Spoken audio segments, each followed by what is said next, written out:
साध संगत जी, the inspired stories channel पर आपका बहुत बहुत स्वागत है। वीडियो शुरू करने से पहले कृपया आप मेरे चैनल को सब्सक्राइब जरूर करें और साथ में बेल आइकन को भी दबा दें ताकि मेरे नए वीडियो का नोटिफिकेशन आपको मिल जाए। और अगर वीडियो अच्छा लगे तो कृपया लाइक, कमेंट और ज्यादा से ज्यादा शेयर करें। अब देर न करते हुए आज की कहानी शुरू करते हैं। साध संगत जी, बहुत पहले की बात है।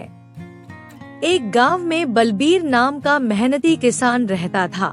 बलबीर अपने माता पिता और छोटी बहन अंजू के साथ रहता था। उसकी बहन शादी के लायक हो चुकी थी। एक दिन बलबीर खेत में काम कर रहा था कि तभी उसका दोस्त जगदीश उसके पास आकर बोला, बलबीर, गांव में खबर फैली है कि जिस चोर ने मुखिया के घर में चोरी की थी वो हमारे ही गांव का था। और जब पुलिस ने उससे पूछा कि तुमने चोरी क्यों की तो उसने कहा उसकी बहुत बड़ी मजबूरी थी। और उसने ये भी कहा कि वो चोरी करना नहीं चाहता था लेकिन उसके पास कोई और चारा नहीं था। बलबीर ने उसकी बात सुनकर कहा, ये सब कहने की बात है। चोरी वही लोग करते हैं जो हमेशा किस्मत के भरोसे बैठे रहते हैं। वो ये नहीं समझते कि मेहनत करने से ही किस्मत बनती है। ये बोलकर बलबीर फिर से खेतों में काम करने लग गया और उसका दोस्त जगदीश वहाँ से चला गया। शाम को बलबीर जब अपने घर वापस जा रहा था तो किसी ने उसको पुकारा। बलबीर ने आवाज लगाने वाले को देखा तो उसकी नजर पेड़ के नीचे बैठे हुए एक महात्मा पर पड़ी। महात्मा उसकी तरफ देखकर मुस्कुरा रहे थे। बलबीर ने उनकी तरफ देखकर पूछा, क्या हुआ महात्मा जी, आपने मुझे क्यों बुलाया? महात्मा ने कहा, बेटा, तुम कुछ देर पहले जब अपने दोस्त से बात कर रहे थे तब मैं तुम्हारे खेत के पास ही बैठा हुआ था और मैंने तुम दोनों की बातें सुनी। बलबीर ने महात्मा की बात सुनकर कहा, बाबा, आप कहना क्या चाहते हैं? महात्मा ने कहा, मुखिया के घर जिस चोर ने चोरी की थी वो सच बोल रहा था। उसने ये चोरी मजबूरीवश की थी। बेटा, मजबूरी इंसान से वो सब कुछ करवा लेती है जिसके बारे में इंसान सोच भी नहीं सकता। वो चोर ये भी सही कह रहा था कि सब किस्मत का खेल है। महात्मा की बात सुनकर बलबीर ने कहा, लेकिन महात्मा जी, मैं अभी भी अपनी बात पर कायम हूँ कि मनुष्य अपनी किस्मत अपनी मेहनत से बनाता है। जब मनुष्य जीवन में मेहनत नहीं करता तो वो सारा दोष किस्मत पर डाल देता है। महात्मा ने बलबीर की बात सुनकर कहा, बेटा, मेहनत के साथ साथ किस्मत का होना भी जरूरी है। अगर मनुष्य की किस्मत अच्छी नहीं हुई तो उसकी सारी मेहनत बेकार जाती है। और बेटा, कोई भी मनुष्य बुरा कर्म अपनी मर्जी से नहीं करता। महात्मा की बात सुनकर बलबीर बोला, बाबा, माफ करना, मैं इस बात पर विश्वास नहीं करता।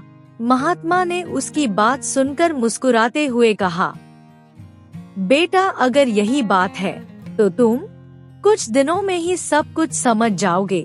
ये बोलकर महात्मा वहाँ से चले गए और बलबीर भी अपने घर चला गया। जब वो घर पहुँचा तो उसकी माँ ने उससे कहा, बेटा, अच्छा हुआ तुम आ गए। मैंने तुमसे कुछ जरूरी बात करनी है। अपनी माँ की बात सुनकर बलबीर बोला, क्या हुआ? ऐसी क्या जरूरी बात है? तब बलबीर के पिता ने कहा, बेटा, तुम्हारी बहन शादी के लायक हो गई है।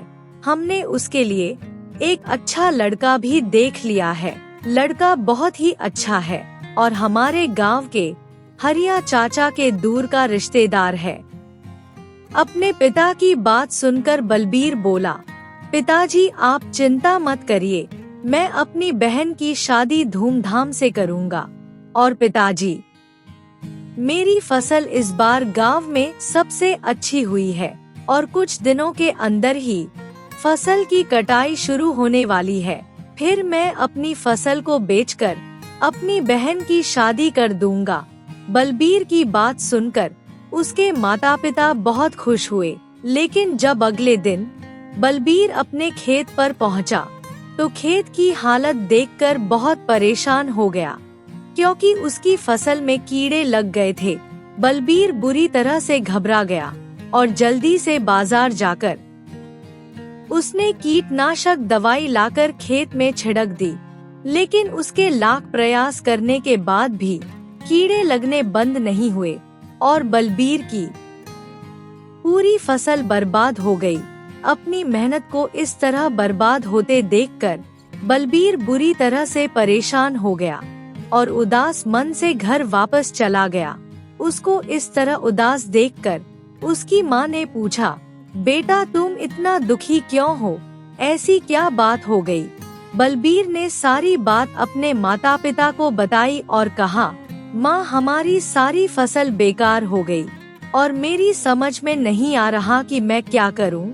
बलबीर की माँ ने उसकी बात सुनकर कहा, बेटा चिंता मत करो, तुम मेहनत को ही किस्मत समझते हो तो फिर रो क्यों रहे हो?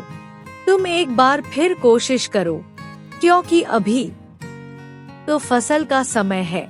बलबीर ने माँ की बात सुनकर कहा, लेकिन माँ मेरी फसल तो पूरी बर्बाद हो गई है और मेरे पास पैसे भी नहीं हैं। तब उसकी माँ ने कहा, बेटा तुम जमींदार से कर्ज ले लो, जब तुम्हारी फसल उगाएगी तो उसको बेचकर जमींदार के पैसे वापस कर देना। अपनी माँ की बात मानकर बलबीर जमींदार की हवेली चला गया और जमींदार को अपने खेत की हालत के बारे में बताया और फिर बोला, जमींदार जी मुझे बीज खरीदने के लिए पैसों की जरूरत है। जमींदार ने उसकी बात सुनकर कहा, मुझे तुम्हें कर्ज देने में कोई परेशानी नहीं है, लेकिन तुम जानते हो मेरा ब्याज बहुत ज्यादा होता है, इसलिए सोच लो तुम समय पर मेरा कर चुका दोगे ना? बलबीर ने जमींदार की बात सुनकर कहा, जमींदार जी पूरा गांव जानता है कि मैं मेहनती और ईमानदार किसान हूँ, इसलिए मुझ पर थोड़ा सा तो भरोसा कीजिए। जमींदार ने उसकी बात सुनकर कहा, बेटा तुम ठीक कह रहे हो, लेकिन भरोसा करके उधार दिया जाता है, ब्याज पर कर्ज नहीं। और एक बात याद रखना, अगर तुम समय पर मेरा कर्जा नहीं चुका पाए तो मैं तुम्हारे खेत पर कब्जा कर लूंगा। बलबीर जमींदार की बात सुनकर सोच में पड़ गया, क्योंकि उसके पास बीज खरीदने के लिए भी पैसे नहीं थे। उसने अपनी सारी जमा पूंजी फसल में लगा रखी थी। कुछ देर सोचने के बाद बलबीर बोला, मुझे आपकी बात मंजूर है, मैं फसल बेचकर जल्द से जल्द आपके पैसे चुका दूंगा। जमींदार ने तिजोरी में से पैसे निकालकर बलबीर को दे दिए। बलबीर जल्दी से बाजार गया और बीज खरीद कर ले आया और फिर बलबीर मेहनत से खेतों में बीज बोने लगा। कुछ महीनों में बलबीर की फसल पककर तैयार हो गई, लेकिन जैसे ही फसल की कटाई का समय आया, बलबीर ने देखा कि उसकी फसल में फिर से कीड़े लग गए हैं और फसल पहले की तरह पूरी तरह से बर्बाद हो गई।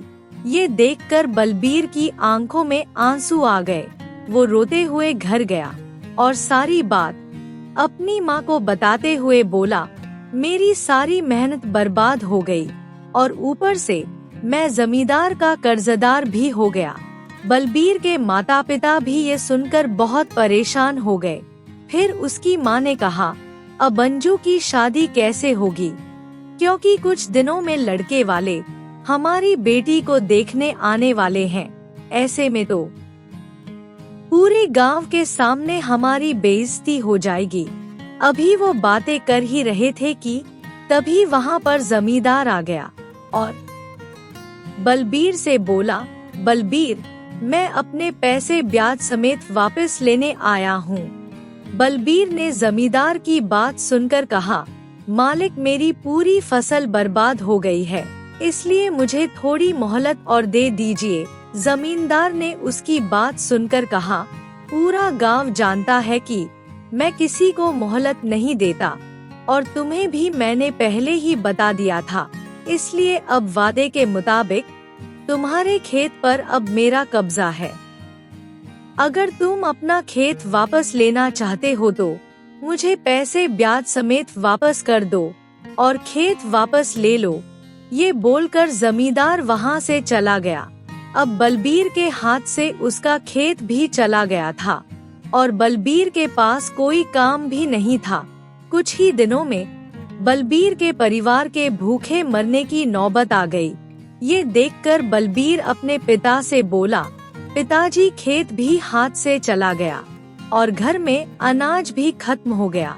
बलबीर की बात सुनकर उसके पिता ने कहा, बेटा, ये तो बहुत ही दुख की बात है और मुझे तो अंजू की चिंता हो रही है कि इसकी शादी अब कैसे होगी। ये सब बातें सुनकर बलबीर की माँ ने कहा, बेटा, मैंने सुना है कि हमारे राज्य के राजा बहुत ही दयालु है, वो गरीबों की मदद करते हैं। तुम एक बार जाकर उनसे मदद क्यों नहीं मांगते? अपनी माँ की बात सुनकर बलबीर बोला, माँ, तुम ठीक कह रही हो, मैं आज ही महाराज के पास जाकर मदद मांगता हूँ। ये बोलकर बलबीर राजा के महल की तरफ चल पड़ा। तभी संजोग से महाराज उसे महल के बाहर ही मिल गए।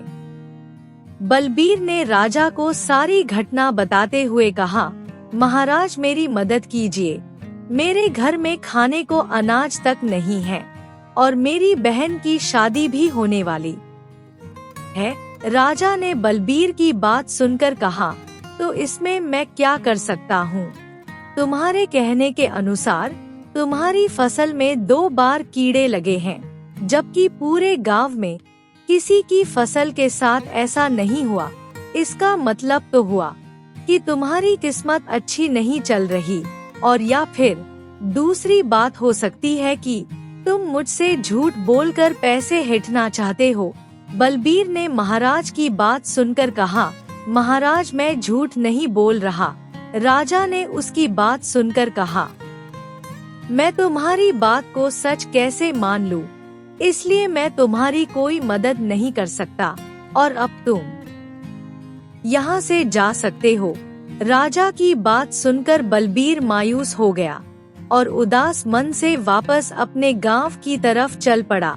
रास्ते में वो थक कर एक पेड़ के नीचे बैठ गया और अपने आप से बोला, पता नहीं मेरे सुख को किसकी नजर लग गई है।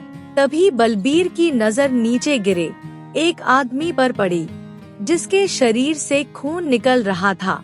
वो जल्दी से उस व्यक्ति के पास पहुंचा। उसने देखा कि वो आदमी मर चुका था। तभी बलबीर की नजर उस आदमी के हाथ पर गई, जहां एक बड़ा हीरा चमक रहा था। बलबीर हीरा देखकर चौंक गया और बोला, ये हीरा तो बहुत ही कीमती लगता है। यो ना, मैं इसको ले जाकर सुनार को बेच दूं। इसको बेचने से मुझे बहुत सारे पैसे मिल जाएंगे और फिर मैं जमींदार से अपना खेत भी छुड़ा सकूंगा। बलबीर ये बातें सोच ही रहा था कि तभी उसके अंदर से एक आवाज आई कि ये गलत है, ये चोरी है, तुम ये बुरा कर्म मत करो। बलबीर ये सुनकर सोच में पड़ गया, लेकिन तभी उसके अंदर से एक दूसरी आवाज आई, अगर इस हीरे को मैं लेकर नहीं जाऊंगा तो कोई दूसरा ले जाएगा। इससे अच्छा है मैं इसको बेचकर अपने दुख खत्म कर लूं। ये सोचकर उसने हीरा उठा लिया और उसको बेचने के लिए शहर चला गया और एक सुनार की दुकान पर जाकर बोला, मेरे पास ये हीरा है और मैं इसको बेचना चाहता हूँ। इसके कितने पैसे मिलेंगे? सुनार इतना कीमती हीरा देखकर चौंक गया और बलबीर की तरफ देखकर सोचने लगा, ये हीरा तो बहुत कीमती है और इस आदमी की हालत देखकर लग रहा है कि ये हीरा इसका नहीं है। सुनार ने हीरे के बदले बलबीर को थोड़े से पैसे देते हुए कहा, ये एक मामूली हीरा है और इसकी कीमत इतनी ही है। बलबीर थोड़े से पैसे देखकर चौंक गया और बोला, तुम झूठ क्यों बोल रहे हो? ये हीरा तो बहुत कीमती है, मैंने इसे नहीं बेचना। लाओ मेरा हीरा मुझे वापस करो, मैं इसे किसी दूसरे सुनार को बेच दूंगा। सुनार ने उसकी बात सुनकर गुस्से से कहा, तुम क्या पागल हो गए हो? ये हीरा अब मेरा है और मेरे पास ही रहेगा। मैं तुम्हारी फटीचर हालत देखकर समझ गया हूँ कि ये हीरा तुम्हारा नहीं है, इसलिए मैंने जितने भी पैसे दिए हैं उसे लेकर जाओ, नहीं तो मैं पुलिस को बुला लूंगा। सुनार की बात सुनकर बलबीर को गुस्सा आ गया और उसने सुनार के हाथ से हीरा छीनकर उसे धक्का दे दिया। सुनार का सिर जोर से दीवार से टकराया और उसकी मृत्यु हो गई। ये देखकर बलबीर घबरा गया। वो मन ही मन बोला, हे भगवान, ये मेरे साथ क्या हो गया? मेरे हाथ से खून हो गया, अब मैं क्या करूं? अभी वो भागने की सोच ही रहा था कि तभी वहां पर एक आदमी आया और उसकी नजर सुनार के ऊपर पड़ी और साथ ही वो बलबीर के हाथ में हीरा देखकर सारी बात समझ गया। बलबीर घबराते हुए उस व्यक्ति से बोला, मैंने इसे नहीं मारा, मैंने तो इससे अपना हीरा वापस लिया था, जो ये मुझे वापस नहीं कर रहा था, इसलिए मैंने हीरा लेने के लिए इसे धक्का दिया था और मुझे नहीं पता कि ये कैसे मर गया।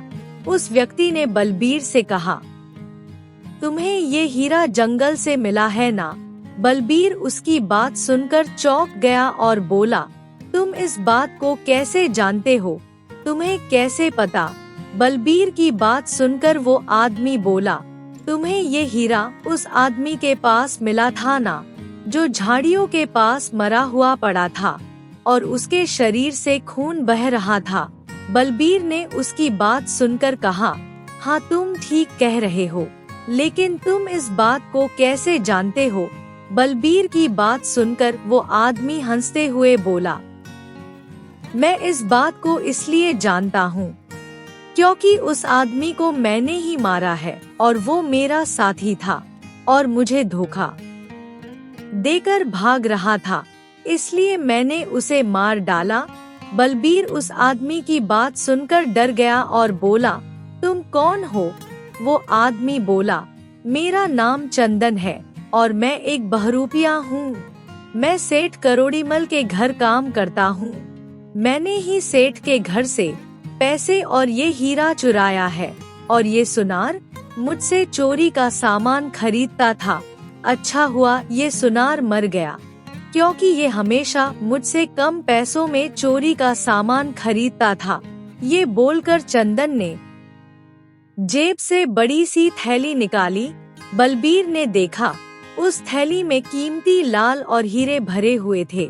बलबीर अभी हीरो को देख ही रहा था कि चंदन ने उसको कहा, ये थैली तुम रख लो और इसे अपने घर ले जाओ, क्योंकि मेरा साथी तो अब मर चुका है, इसलिए अब तुम मेरा साथ दो, हम दोनों इसको आधा आधा बांट लेंगे।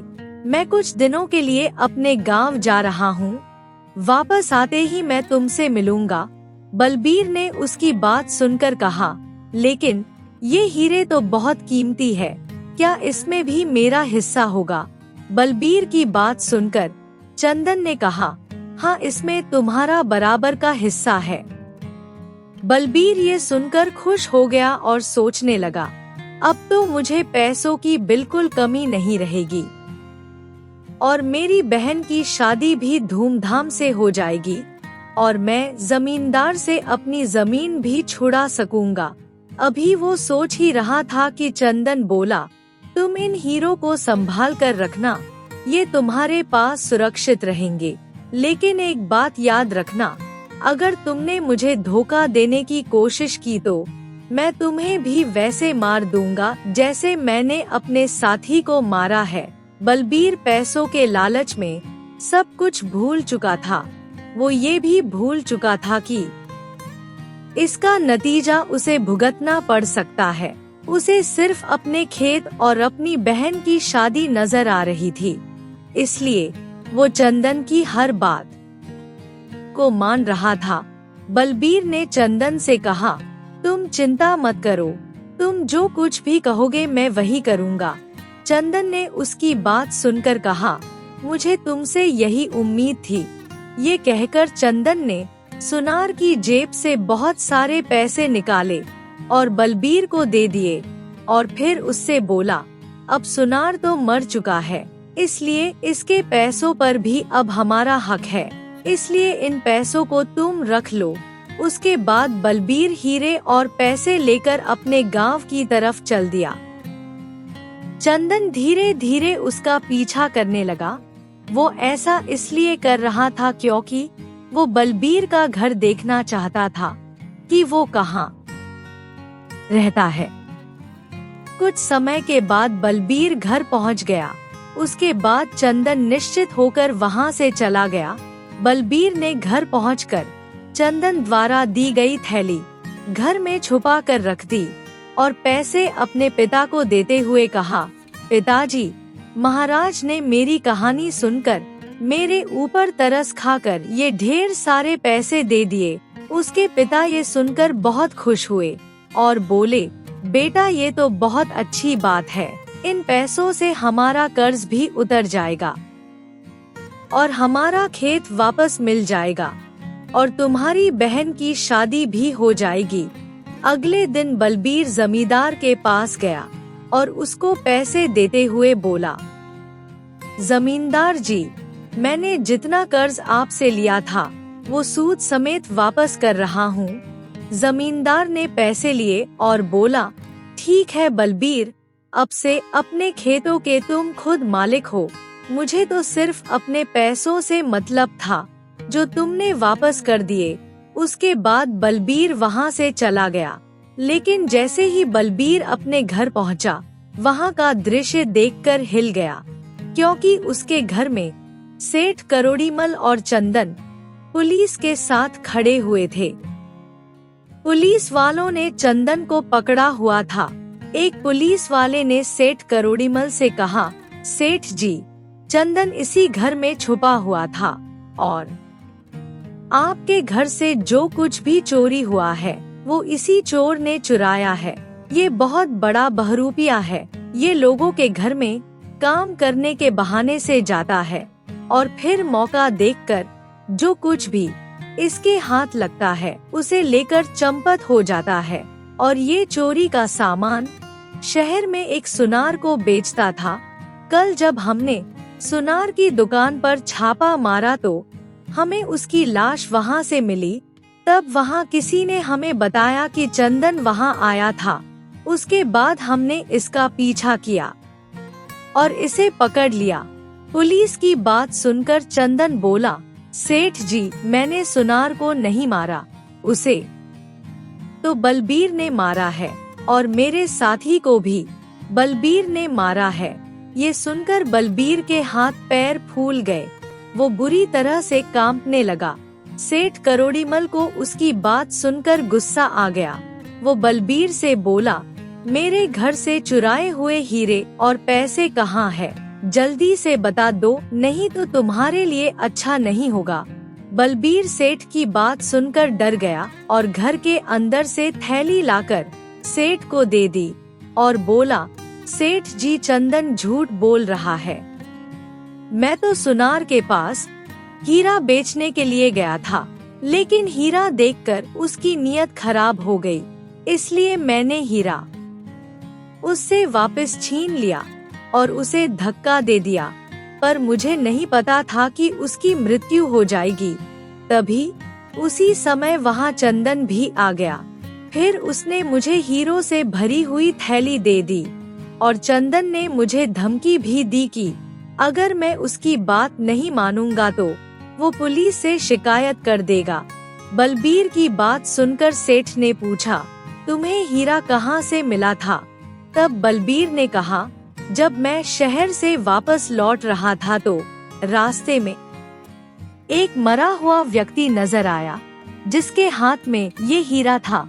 फिर बलबीर बोला, सेठ जी, मैं बुरा कर्म नहीं करना चाहता था, लेकिन मेरी मजबूरियां इतनी बड़ी थी कि मुझे ये करना पड़ा।